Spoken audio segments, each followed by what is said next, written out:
কি অবস্থা মামা? খেলা তো আবেদ আলী চাচা পুরো জমায় ফেলাইছে। 127 জন ক্যাডারের তালিকা দিছে, যারা ওর কাছ থেকে প্রশ্ন কিনছে। প্রশ্ন কিনে ক্যাডার হয়েছে, এদের 127 জনের তালিকা দিছে। আপনি বোঝেন খেলাটা কি পরিমাণ জমতে পারে। এই শালার ঘরের শালায় সুমন্দির পুঁতে তুই প্রশ্ন বেচছ, তুই এখন আবার তালিকা প্রকাশ কর। ও চোস। এখন দেখা যাইবে যে ওই যে কাপড়রা যে তাদের সাকসেসের গল্প শোনাইতে, সেই গল্পগুলো এখন দেখা যাবে যে কতজন আসলে বিশেষ ক্যাডার হয়েছে আর কতজনে প্রশ্ন কিনা তারপর পরীক্ষা দিছে।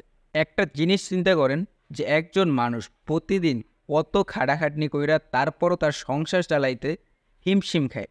শুক্রবার বন্ধের দিন পর্যন্ত কাজ করে, তারপরও তারা সংসার চালাইতে হিমশিম খায়। কিন্তু একটা ড্রাইভার কোটি কোটি টাকার মালিক, কয় শত কোটি টাকার মালিক। আপনি একবার চিন্তা করতে পারতেছেন, একজন ড্রাইভার যদি এত কোটি টাকার মালিক হয়, তাইলে ওর যে স্যার যার গাড়িও চালায় সে কত কোটি টাকার মালিক। এটা আপনি আমার বোঝান।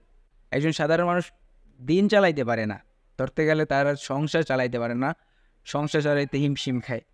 আর ওই ড্রাইভার কোটি কোটি টাকার মালিক। আপনি জানেন ও কত বড় একটা খারাপ কাজ করছে। বিশেষ ক্যাডার হওয়ার পিছনে কত ছেলে, কত স্বপ্ন।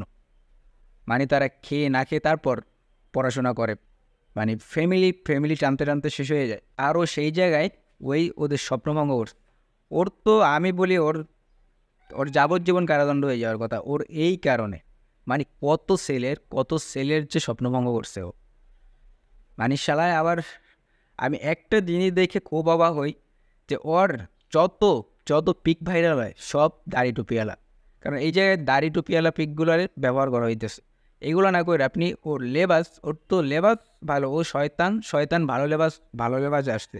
এটার তো অসম্মান করা যায় না, অসম্মান করতে হইবে ওরে। ও যে খারাপ এইটাই করতে হইবে। মানে ওর একটা সাক্ষাৎকারে দেখলাম, ওরে জিজ্ঞেস করছে যে আপনি যে এত টাকা প্রশ্ন ফাঁস করে যে এত টাকাগুলো আপনি কি করছেন। ও টাকাগুলো নাকি আল্লাহ রাস্তায় দান করে দিয়েছে। এরে তুই তো চালায় বেহেস্তে চলে যাবি। একটা মানুষ কতটা নির্লজ্জ হইলে, মানে তার নির্লজ্জ শেষ প্রান্তে চলে গেলে বলেন যে চুরি করা টাকাও দান দান করে দিস। তাইলে তুই এত কোটি কোটি টাকার যে মালিক, তোর যে এত গাড়ি বাড়ি, তোর পোলারে ঢাকা বিশ্ববিদ্যালয়ে পড়াইছো, এত টাকা তুই কই পাইছিস? তুই আমার একটু বল যে তুই যদি ওই টাকাগুলো সব আল্লাহর রাস্তায় দান কইরা থাকো, তাহলে তুই এত টাকা কই পাইছো? তোর গাড়ি বাড়ি, তোর পোলারের ঢাকা বিশ্ববিদ্যালয়ে পড়ানো, এত টাকা কই পাইলি তুই?